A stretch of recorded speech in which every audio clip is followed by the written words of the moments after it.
Hi സുഹൃത്തുക്കളെ, അസ്സലാമലൈക്കും, നമസ്കാരം. ഞാൻ നാണിക്കാണ്.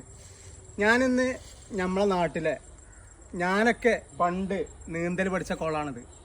ഞങ്ങളവിടുത്തെ പള്ളിക്കുളം എന്ന് പറയും. ഞാനൊക്കെ നീന്തൽ പഠിച്ച ഞാനെന്നല്ല, എൻ്റെ പ്രായത്തിൽ ഒരുപാട് ആളുകൾ അന്നത്തെ കാലത്ത് ഒരു 10-30 കൊല്ലം മുന്നേ കേട്ടോ നീന്തൽ പഠിച്ച പള്ളിക്കുളം പറയും. ഇവിടെ ഒരു പള്ളിയുണ്ട്, നമ്മളെ പുരാതന പള്ളി, മരം കൊണ്ടുണ്ടാക്കിയ പള്ളിക്കുളം. ഈ കുളത്തിൻ്റെ മേലെയാണ് ഈ പള്ളി, കണ്ടില്ലേ? അന്നൊക്കെ പറഞ്ഞാൽ നമ്മളെ വീട്ടിലൊന്നും പിന്നെ സൗകര്യങ്ങളൊന്നും ഇല്ലല്ലോ. അന്നൊക്കെ എല്ലാവരും ആശ്രയിച്ചിന് കുളയാണ്. അപ്പോൾ കുളത്തേക്ക് കുളിക്കാൻ വരും. വൈകുന്നേരം ആയാലും സ്കൂളിട്ട് വന്നാൽ അവിടെ കുളത്തേക്ക് വരും. പിന്നെ സ്ത്രീകളാണെങ്കിൽ പെണ്ണുങ്ങൾ വന്നീന കുളം അവിടെ ഉണ്ട് തിരുമ്പാനൊക്കെ. അന്നൊന്നും നമ്മളെ വീട്ടിൽ വെള്ളവും സൗകര്യങ്ങളൊന്നും ഇല്ല. പക്ഷേ ഇന്ന് ഇതൊക്കെ അനാഥമായി പോവാണ്. കാരണം എന്താ? കാരണം ഇന്നത്തെ കാലത്ത് ആരും കുളിച്ചാനൊന്നും വരില്ല. വന്നാലല്ലേ ഇവിടെ നമുക്ക് നിസ്കരിക്കാനും ഇതിനൊക്കെ പറ്റുള്ളൂ.